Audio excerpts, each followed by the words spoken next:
Voilà, donc j'enregistre. Voilà. OK, donc on va démarrer le webinaire. Merci beaucoup une fois de plus pour votre temps et pour votre patience. Donc, on va parler de l'ISO 14001, de quoi est-ce il est question et comment est-ce que cela peut être un garant de la performance pour votre entreprise. Voilà, et pourquoi il faut le faire. Donc, déjà, pour le dire, c'est une norme, hein, c'est une norme de gestion de l'environnement, une norme internationale. Il y a beaucoup de normes de gestion de l'environnement pour votre information, mais la 14 000 est celle-là qui a été établie par l'ISO, dans l'ISO qui veut dire l'Organisation internationale de normalisation. Donc, pour protéger et maintenir l'environnement. Alors, de quoi est-ce qu'il est question? On va déjà tout de suite vous proposer notre thème, hein, c'est enfin, l'agenda qui va orienter ce webinaire. Donc, d'abord, on va parler de notre structure, qui nous sommes, pour qu'on puisse vous parler de ce thème-là, qui sommes-nous. Et aussi, qu'est-ce que l'ISO 14001? J'en ai déjà parlé brièvement. Et les principes de l'ISO 14001. Donc, c'est une norme qui a quand même des principes, donc on va en parler. Et puis, l'avantage. L'avantage d'une certification ISO 14001 et aussi comment obtenir la certification. Donc, pour ceux qui désirent obtenir la certification, soit à titre de votre compagnie ou bien à titre personnel, on va parler de ça. Parce que si on peut se certifier en tant qu'individu et également, soit pour ceux qui voudraient être consultants et autres. Et puis, quelques exemples de réussite grâce à l'ISO 14001. Donc, il y a des industries qui ont pu quand même tirer leur épingle du jeu par leur savoir-faire en la matière. Et c'est ça aussi qu'on va parler. Si vous avez des questions à tout le temps, n'hésitez pas à ouvrir votre micro et puis parler. On est totalement OK avec ça. Donc, dans un premier temps, qui est-ce que nous sommes? Nous sommes Formato, notre compagnie, nous sommes à Toronto. Précisément, notre bureau se trouve à Etobicoke, à Toronto ici. Et on a aussi un bureau en Afrique, et précisément à Abidjan, pour couvrir l'Afrique. Alors, nous faisons de la formation, du conseil et puis de la certification des personnes et des systèmes. Dans nos domaines d'intervention, c'est bien sûr la sécurité de l'information et puis tous les systèmes de gestion basés sur les normes internationales ISO. Et on organise également des séminaires exécutifs pour les cadres dirigeants. Donc, voilà un peu ce que nous faisons. Donc, beaucoup de formations, beaucoup de conseils et beaucoup d'audits. Donc, tout à l'heure, j'étais un peu en retard parce que j'étais avec un client, notamment pour parler de certification. Donc, voilà un peu ce que nous faisons depuis pratiquement bientôt 10 ans maintenant que nous sommes dans cette activité et toujours ici à Toronto. On a des clients un peu partout aux États-Unis, en Afrique et ici au Canada. Donc, on va continuer. Pardon. Alors, moi-même, personnellement, je suis le président de la compagnie et ça me fait pratiquement plus de 15 ans que je fais cette activité.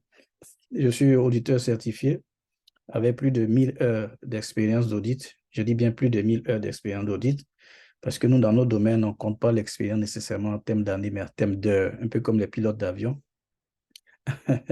Donc, je fais des audits pour PECV Canada, Bureau Veritas, QRS International, EQC Canada, DECRA, etc., etc.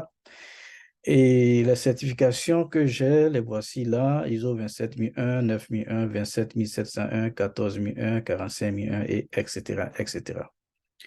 Donc là, des formations ingénieur qualité, mais là, présentement, je fais mon MBA à l'Université d'Ottawa. Je suis dans ma deuxième année de MBA, et donc je finirai Dieu voulant en 2024 par là. Voilà un peu en ce qui nous concerne. Je suis aussi membre du sous-comité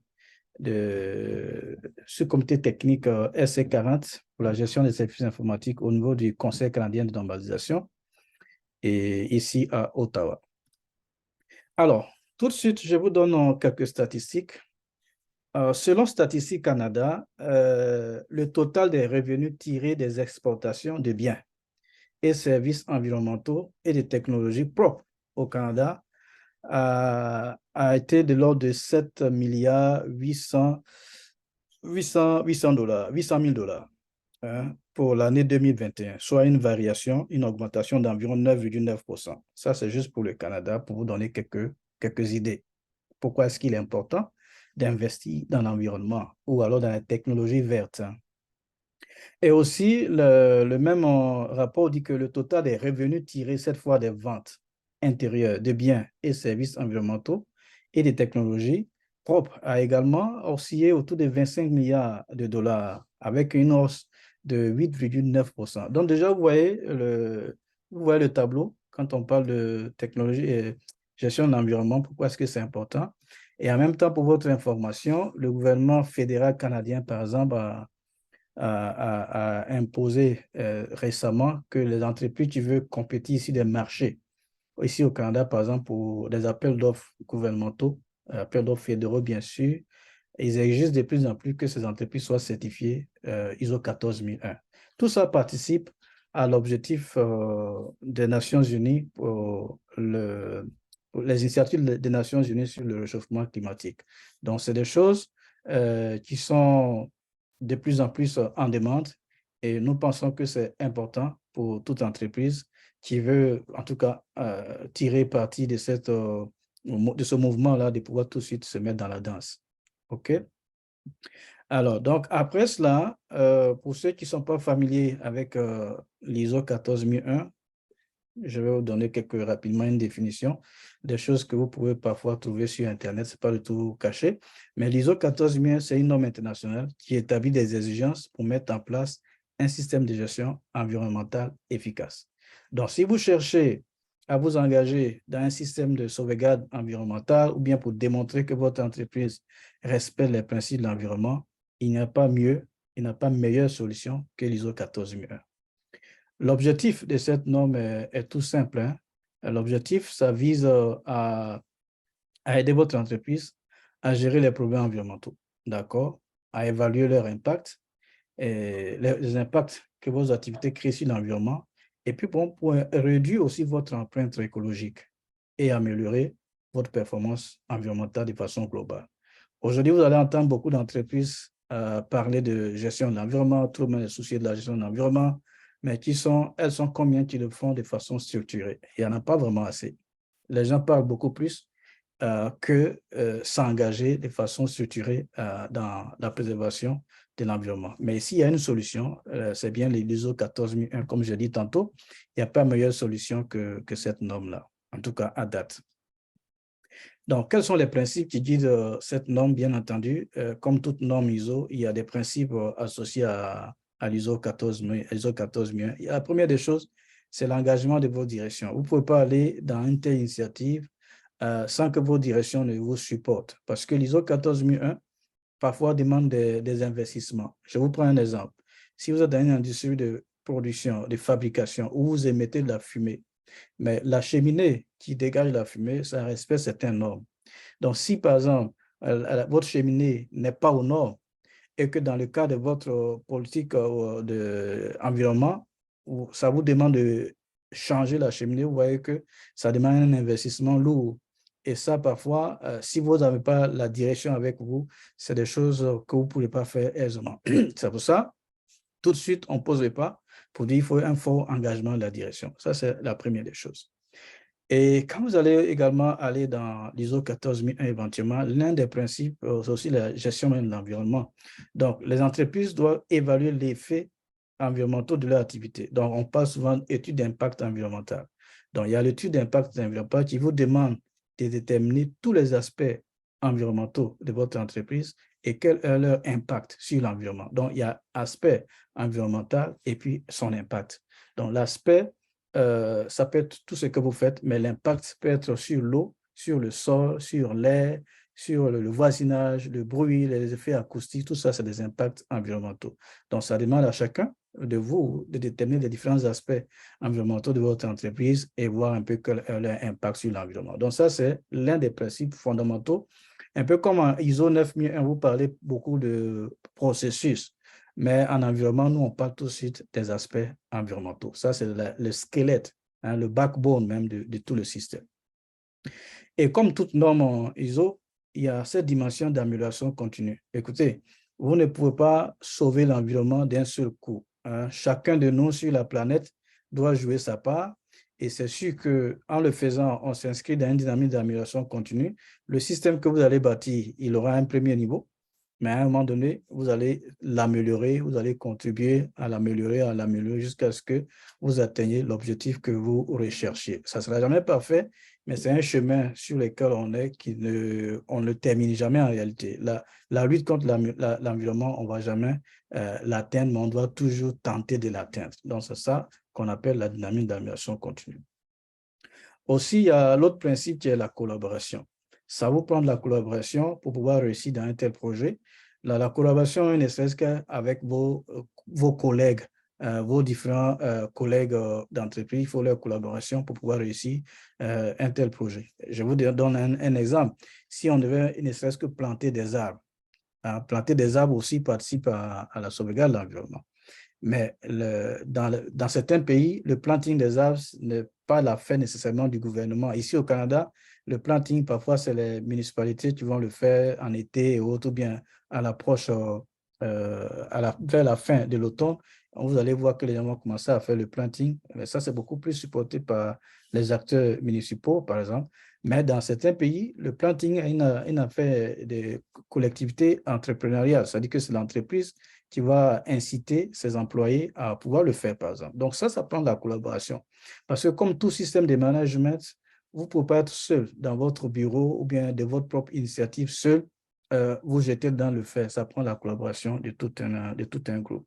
Donc voilà les 4 principes clés qu'il faut retenir tout de suite pour ceux qui veulent aller dans cette démarche sur les préservations sur l'environnement. Maintenant, quels sont les avantages? Qu'est-ce que vous allez gagner réellement à implémenter un tel système? Parce que nous, on a dit que c'est garant de la performance de votre entreprise et nous le croyons. Et vous, tout à l'heure, on vous donnera quelques chiffres de toutes manières. Donc, première des choses, une démarche de lutte contre l'environnement, sur de préservation de l'environnement, ça vous permet de réduire les coûts. D'accord? C'est vrai que la certification peut permettre de réaliser des économies, on le montrera tout à l'heure, en optimisant les processus et en réduisant les coûts de conformité réglementaire, parce que c'est ça le plus important. Il y a des pays, par exemple, où il y a des exigences tirées de la norme qui sont devenues comme des lois. Ça est devenu comme des lois. Alors, quand on dit loi, si tu enfreins à la loi, il y a une pénalité, comprenez? Donc, le fait d'être certifié, ça vous permet de vous prémunir de toutes sortes de ce genre d'amendes et de sanctions réglementaires qui vous permettent quelque part de sauver de l'argent. Mais vous allez voir qu'on peut faire aussi des économies en termes d'énergie, en termes d'eau et beaucoup d'autres choses qu'on verra. Deuxièmement, l'autre avantage, c'est l'image. Aujourd'hui, c'est une initiative globale des Nations Unies. Hein. Si vous suivez l'actualité, ODD ici, etc., c'est quelque chose, c'est une initiative qui est impulsée par les Nations Unies. Donc, du coup, une entreprise qui est certifiée ou bien qui est déjà dans la démarche de sauvegarde de l'environnement, en termes d'image, elle gagne assez. Elle gagne énormément assez. Et comme je vous ai dit, l'exemple pour commencer, au Canada, ici déjà, pour pouvoir faire affaire avec le gouvernement fédéral sur certains domaines, on vous demande de donner la preuve que vous êtes dans une démarche de certification ISO 14001. Donc, vous voyez, ça vient. Et le faire, ne pas le faire, vous vous privez de certaines opportunités majeures. Ne pas le faire, vous vous privez de certaines opportunités majeures. Et naturellement, cela induit une sorte d'avantage concurrentiel. Moi, hier, j'ai travaillé avec une entreprise ici en Ontario, et c'est bien, on a parlé de ISO 14001. Il y a environ un mois, je travaille avec un autre client en Ontario, toujours sur le ISO 14001. Donc, les entreprises ont commencé à comprendre qu'il faut y aller parce que si on n'y va pas, bien naturellement, on va perdre certains avantages. Et c'est un phénomène mondial, comme je vous ai dit, qui est supporté par les Nations Unies. Ce n'est pas qu'au Canada, mais ça va être à Abidjan, ça va être au Bénin, ça va être en France et autres. Hein. Donc, les entreprises qui ne le feront pas se verront naturellement être lésées sur certains points. Et vous avez également l'engagement des employés. Le fait d'être, parce que les employés auront ce sentiment de fierté de savoir que leur entreprise est soucieuse de l'environnement, des initiatives de développement durable. Donc, cette certification peut aider à les motiver. Hein, ça peut aider à motiver les employés et créer une certaine émulation, là où certains peut-être se seraient un peu émoussés de faire certaines choses. Donc, vous voyez, il y a autant d'avantages. On peut en lister, mais là, on a juste retenu les 4 points majeurs en termes d'avantages pour ne pas faire cette conférence assez longue, mais vous donner aussi l'avantage de poser les questions à la fin. Donc, on a seulement accentué sur les choses essentielles ici. Maintenant, comment vous pouvez être certifié? Pour ceux qui sont intéressés à être certifiés, comment vous pouvez le faire? D'abord en tant qu'entreprise. Donc, en tant qu'entreprise, la première des choses, c'est une évaluation environnementale. Donc, l'évaluation environnementale, ça se fait par des experts consultants, des gens comme nous, mais il y en a beaucoup d'autres experts qui peuvent faire l'évaluation pour vous.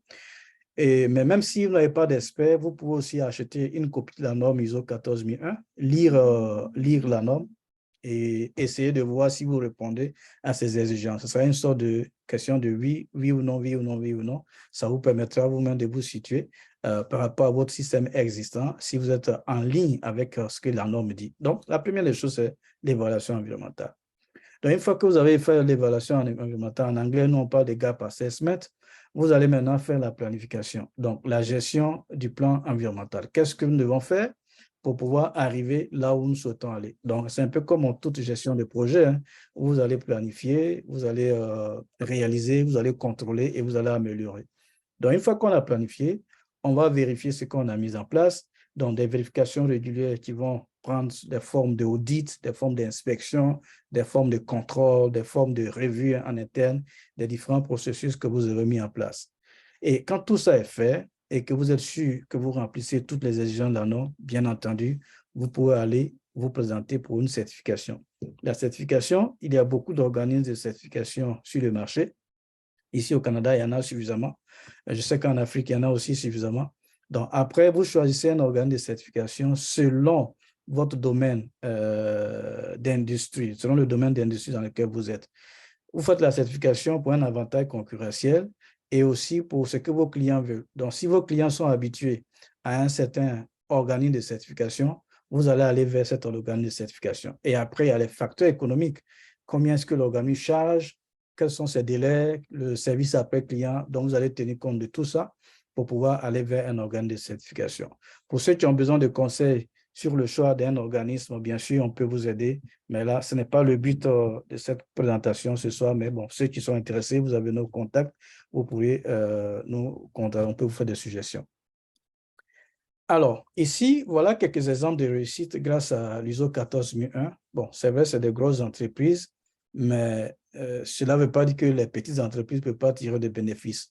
L'Oréal, que vous connaissez tous là, qui sont un peu dans le cosmétique et pas mal d'articles, ils ont réduit, grâce à l'ISO 14001 par exemple, ils ont réduit de plus de 50% leurs émissions de gaz à effet de serre et de 49% leur consommation d'eau. Vous voyez? Moi, ma facture d'eau domestique, aux 3 mois, je suis dans les 150 dollars, 150, 160 dollars par là. Ça, c'est ma consommation domestique, d'accord, pour une famille de 5. Mais imaginez une entreprise qui fabrique peut-être des choses qui utilisent beaucoup d'eau, des chaudières, avec peut-être 1000 employés, donc la chasse d'eau. Vous voyez, tout ça, au volume, ça fait beaucoup. Et si on multiplie ça sur le temps, avec tout ce que ça fait, vous voyez ce qu'on peut sauver. Et rien qu'en étant soucieux de l'environnement, mais l'entreprise va faire une économie d'échelle directe, parce que ça vous permettra de mettre des systèmes en place qui permettent de réduire la consommation de l'eau et parfois même réutiliser l'eau. Donc ça, il ne serait-ce que ça, rien que ça, vous allez sauver de l'argent. Rien que être soucieux de la consommation de l'eau, vous allez sauver de l'argent. Donc L'Oréal est un bon exemple en la matière. Il y a aussi Toyota, dont on ne cessera jamais de parler parce que Toyota est l'un des pionniers dans tout ce qui est système de gestion basé sur la norme. Si on parle de la qualité, tout le monde connaît Toyota, tout le monde connaît la fiabilité des véhicules de Toyota. Ça, c'est sur le domaine qualité. Mais aussi, ils ne sont pas restés en reste. Toyota aussi a mis l'accent sur l'environnement. Et eux, par exemple, ils ont pu économiser 1,4 milliard de dollars en 10 ans en réduisant leur consommation d'énergie. Donc, vous voyez, on peut réduire la consommation de l'eau, on peut aussi réduire la consommation d'énergie. C'est les deux choses qui nous fatiguent. Moi, ma consommation on va dire, de maison, là, d'énergie, au mois ici, je suis autour de $90 chaque mois. $90, si je suis même capable de réduire même de $5, ben écoute, ça c'est pour moi, hein. Vous voyez qu'en un an, en 2 ans, je peux quand même orienter cet argent ailleurs. Mais ça, c'est en termes qu'un ménage, c'est peut-être marginal. Mais prenez la consommation d'énergie pour une entreprise qui fabrique des voitures comme Toyota.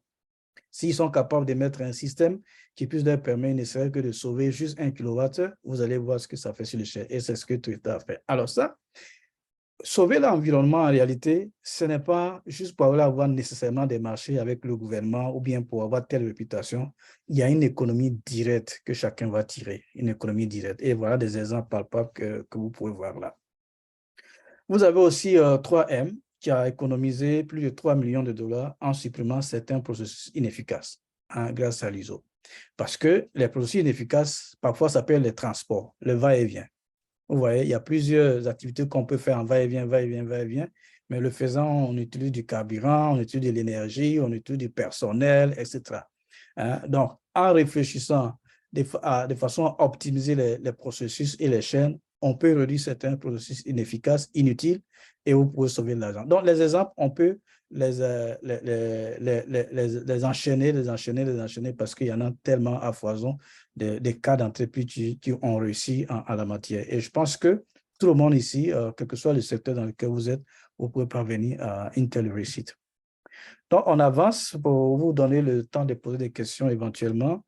Alors, en conclusion, ce que nous pouvons dire, c'est que parlant de sécurité, ISO 14001, mise en place de l'ISO 14001, bien entendu, la première des choses, vous allez évaluer votre impact environnemental. Donc, ça permet aux entreprises de réduire leur impact environnemental et de respecter les exigences réglementaires. Parce que, comme je dis, de plus en plus, ça devient réglementaire. Ce n'est plus comme volontaire nécessairement, mais les gouvernants sont en train de pousser les entreprises à aller dans ce sens. Et moi, je suis au Canada en tant que consultant, je le vis chaque jour. Je le vis chaque jour. Dans ce mois seulement, j'ai eu au moins 3 clients sur les initiatives de sauvegarde de l'environnement. Au moins 3 ce mois, environnement. Alors que il y a un temps, on parlait beaucoup plus de sécurité de l'information, puisque je suis aussi expert en la matière, mais aujourd'hui, c'est beaucoup plus l'environnement qui pousse les gens.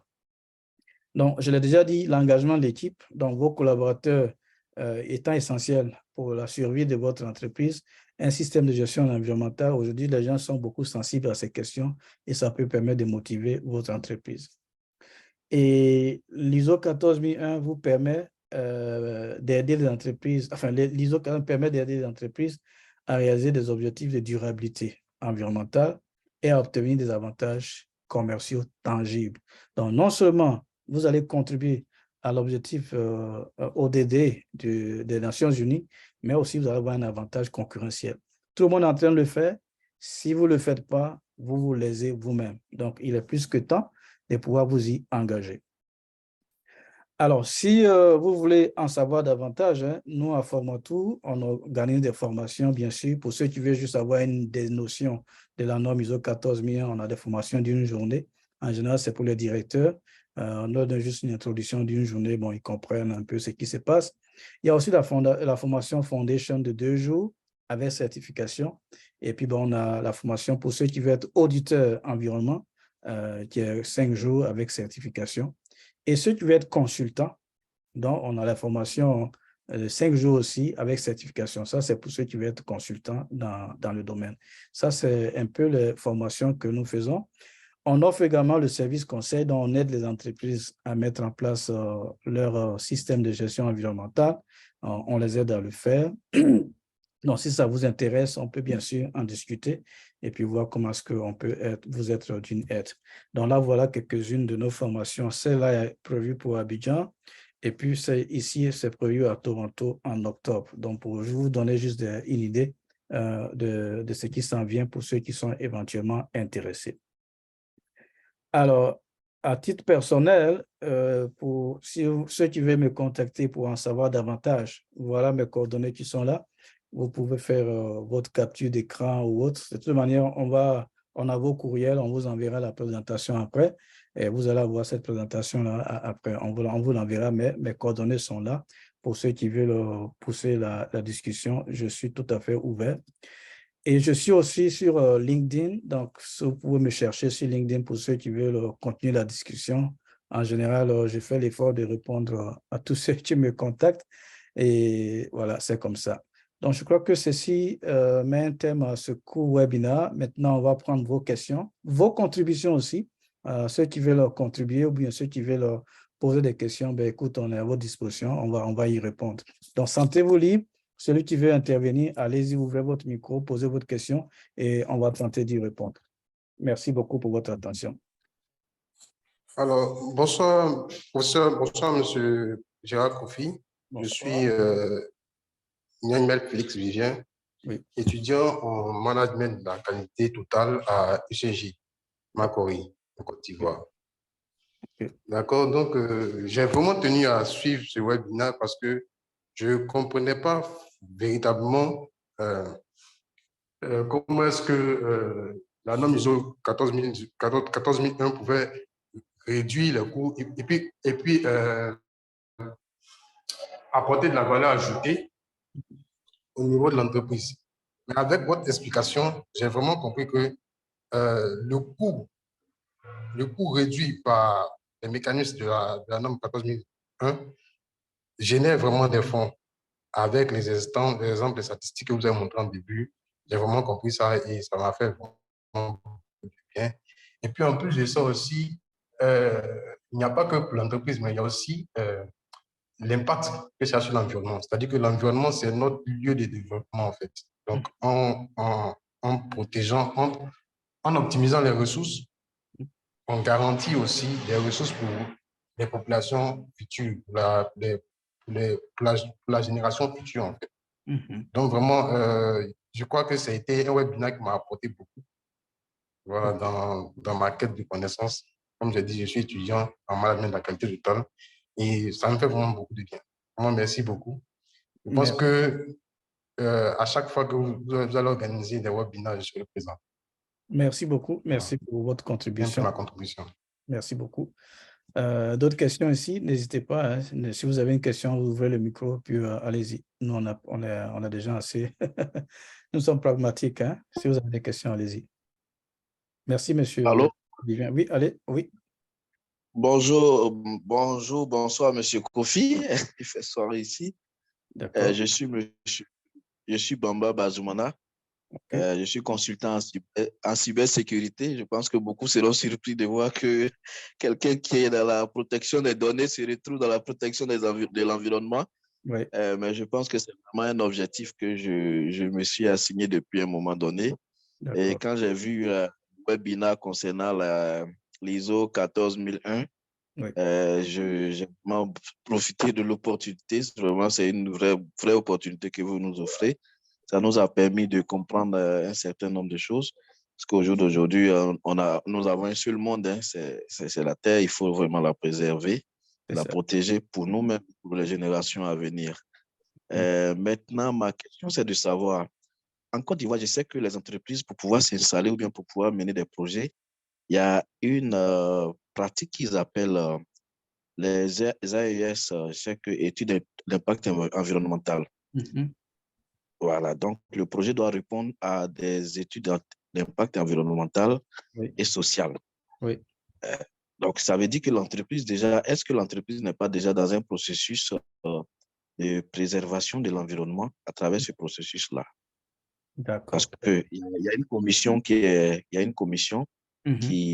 analyse, qui pour pouvoir certifier, pour pouvoir, je sais pas, donner le cutus pour que l'entreprise continue.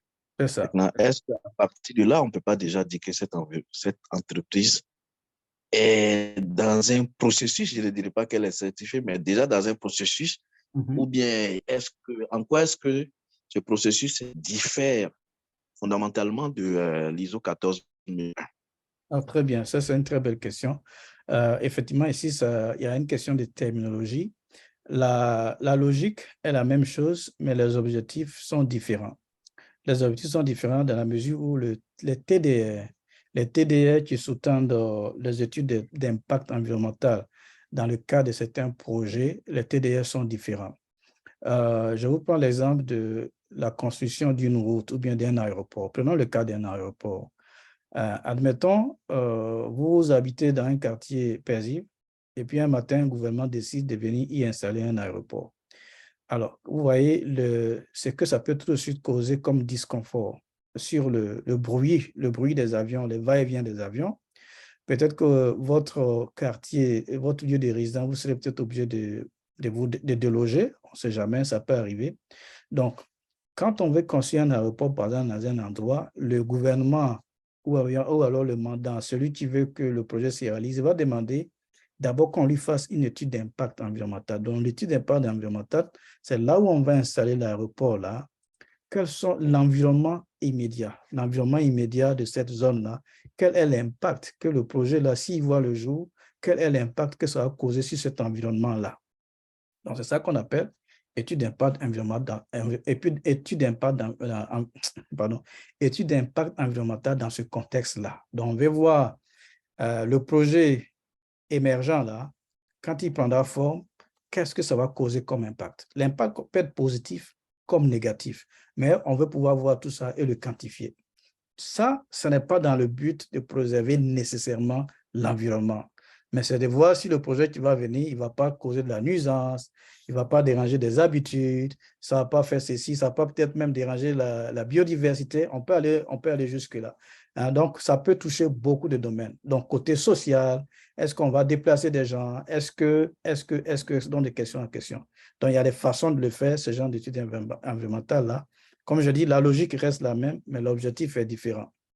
Alors que en environnement, pour ceux qui veulent mettre en place un système de gestion environnementale, bien sûr, vous avez fait votre étude environnementale, mais cette fois-ci, l'étude environnementale, l'impact environnemental, ça s'appuie d'abord sur les aspects environnementaux. Les aspects environnementaux, c'est votre activité en tant qu'entreprise. Qu'est-ce que vous faites? Et quels sont les différents aspects qui peuvent impacter l'environnement? Donc, si vous êtes dans une société qui produit du matériel et qui utilise de la matière première, d'accord, qui utilise la matière première et qui va utiliser peut-être de l'énergie. Donc, il y a un aspect ici, l'aspect c'est là, peut-être l'utilisation de l'énergie. Ça, c'est un aspect, ça. Maintenant, le fait que vous utilisez l'énergie, quel est l'impact sur notre environnement? Est-ce que vous dégagez du CO2 en retour de l'utilisation de l'énergie? Est-ce que le fait que vous utilisez l'énergie, est-ce que cela crée une certaine nuisance d'une certaine manière? Vous voyez? Donc là, en environnement, au sens de la norme ici, lorsqu'on veut le faire, la première des choses, comme je dis, c'est de chercher tous les aspects environnementaux, les aspects.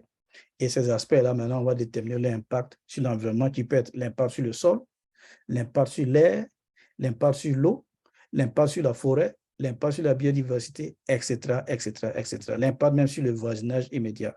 Donc, pour faire simple, oui, ce que vous entendez souvent, étude d'impact environnemental et social, et puis étude d'impact environnemental dans le cadre de la norme, c'est la même logique, mais les objectifs sont différents. Mais sinon, si vous savez faire un, vous pouvez faire l'autre assez facilement, puisqu'au final, c'est la même logique que ça utilise. J'espère avoir répondu à votre question. Oh oui, oui, oui, je pense vraiment ça va. Merci beaucoup pour les clarifications. Merci beaucoup. C'est vraiment clair dans mon esprit. Je comprends mieux. La différence fondamentale se situe au niveau des objectifs, mais bien que les pratiques soient sensiblement les mêmes. Les mêmes, c'est ça, c'est ça, c'est ça. Oui, Patrick, tu as levé ta main. C'est ça. Et si vous permettez, je voulais ajouter aussi que, comme vous l'avez si bien expliqué, dans le cas d'une entreprise qui veut mettre en place un système de management de l'environnement, eux, ils vont s'inscrire aussi dans une logique d'amélioration continue. Donc, ils vont mettre en place des pratiques qui vont pérenniser dans le temps. Autant dans l'exemple que M. Gérard a donné, par exemple, de l'aéroport, c'est juste ponctuel. Juste on fait la bâtisse et puis après, peut-être on ne continue pas, on ne pérennise pas ça dans le temps.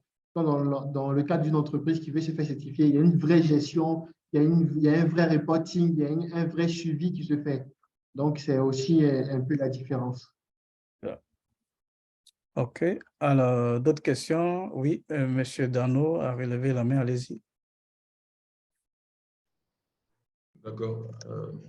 Bonsoir, Gérard, M. Kofi. Bonsoir, Gérard. Oui, bonsoir, bonsoir. D'accord. moi, quand j'écoute les réactions, tout de suite, je pense à quelque chose. Je me dis, mais est-ce que on a l'ISO 26000 pour le développement durable, on a l'ISO 14001 pour le management environnemental. Je- Finalement, est-ce que dans l'avenir, ces normes-là, quoi que les objectifs aujourd'hui, ça rejoint à peu près la question, je pense, de notre ami qui est spécialisé en données informatiques. Mais je me demande si dans l'avenir, ces normes-là, dans leur évolution, vont pas se rencontrer en fait, et se faire Ah, par si, rapport à. Ouais, bon, en matière de ISO, on peut dire que tout est permis, hein. On ne peut pas dire que ça ne va jamais arriver. Pour l'instant, ce qu'on peut dire, c'est que ces deux normes-là sont différentes. Elles sont séparées. L'ISO 26000, si vous voulez, c'est le développement durable. Donc, on parle de responsabilité sociétale et environnementale. Ça, c'est ce que l'ISO 26000 traite. Alors, l'ISO 26000, voilà la norme qui prend la composante environnementale, la composante économique et puis la composante sociale. Donc, la d'accord. composante économique, c'est l'entreprise qui fait du chiffre d'affaires, qui fait du bénéfice, l'entreprise veut travailler. On veut que ce soit comme ça. Donc, c'est l'économie. Et le volet social, bien sûr, une entreprise qui est prospère, qui fait du chiffre, qui fait du bénéfice, on veut que cela profite à l'environnement immédiat, donc à la communauté. Donc, c'est pour ça que vous voyez beaucoup de sociétés ont désormais des fondations, ils ont des ceci, des cela. On veut redistribuer la richesse à la communauté. Donc, ça, c'est le volet social d'entreprise. Et maintenant, le volet environnemental, l'entreprise qui fait du profit, on ne veut pas que ce profit-là se fasse au détriment de l'environnement. Donc, ça, c'est l'objectif, le triptyque de l'ISO 26000 qui parle de développement durable. Et moi, je suis au MBA, comme je vous ai dit. Tous les gestionnaires modernes qui sortent des écoles de gestion, les écoles de commerce, c'est une composante qui est désormais, qui fait partie intégrante de la formation. On veut que les gestionnaires modernes qui vont sortir, qui vont diriger le monde ici, demain, après-demain, qu'ils aient cette notion de prise en compte de l'économie, de la communauté et de l'environnement. Donc, tous ceux qui font des MBA en ce moment-là, c'est quelque chose qui est enseigné. En tout cas, les bonnes écoles de MBA, c'est systématiquement enseigné. Ça, c'est le volet RSE. Maintenant, la 14001 traite seulement du volet environnement. Ça, c'est la limite là. La 14001, c'est vrai que l'une des conséquences de la mise en place de la 14001, comme vous l'avez vu dans la diapo, ça vous fait du bénéfice, ça vous fait des chiffres, réduire l'énergie, on va gagner de l'argent. Mais ce n'est pas ça le premier objectif. Le premier objectif, c'est vraiment sauvegarder l'environnement. Donc, planter des arbres, faire ceci, c'est ça, c'est ce que la norme fait.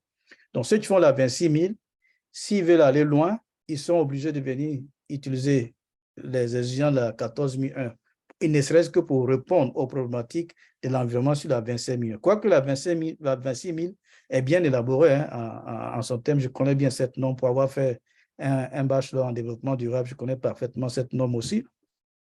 La 26000 traite bien cela, mais elle est comme elle a ces trois piliers, alors que la 14 focus seulement sur l'environnement. Donc, l'un dans l'autre, si vous faites la 14001, vous aurez répondu à un volet de la 26000. Et si vous faites la 26000 seulement, peut-être que vous allez faire recours à un certain moment à la 14001 pour vous aider à mieux répondre à certains aspects. Donc, voilà un peu comment ça marche. Mais peut-être qu'un jour, l'ISO va fondre les deux normes. Je n'en sais rien. C'est possible, tout est possible. Tout est possible. Voilà. Merci beaucoup pour votre contribution. D'autres questions?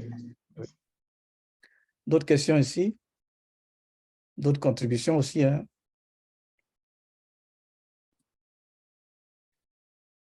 D'accord. Ben, écoute, s'il n'y a pas d'autres questions, nous, on tient à vous dire merci de votre temps et de votre intérêt aussi pour ce sujet. Comme je dis, on va vous envoyer la présentation. En tout cas, à ceux qui se sont présentés ici pour le webinaire, on va vous envoyer la présentation. Et puis, s'il y a des questions, n'hésitez pas, vous avez nos contacts là, c'est ce que j'essaie d'afficher, voilà, cette diapo-là. Vous avez nos contacts là pour nous écrire. C'est vrai, ici, vous avez le numéro de notre siège au Canada, mais vous avez sur notre site, il y a le numéro d'Afrique aussi. Mais le contact reste le même, que ce soit en Afrique comme au Canada, c'est le même contact pour nous écrire là. Et moi, je suis là, vous avez mes coordonnées là, mon courriel est là. mon LinkedIn, vous me trouvez là également. Vous avez même mon numéro cellulaire là. On vous a tout donné. Donc, il n'y a pas de... Vous n'avez aucune raison de dire que vous n'avez pas pu avoir plus d'informations éventuellement. Merci beaucoup de votre temps. Passez un excellent week-end et puis on espère vous voir dans nos prochains webinaires. Merci beaucoup. Merci beaucoup pour la qualité de votre présentation. Merci beaucoup. On va se le contacter certainement. Merci beaucoup. Merci à vous. Et puis, bye bye. Merci.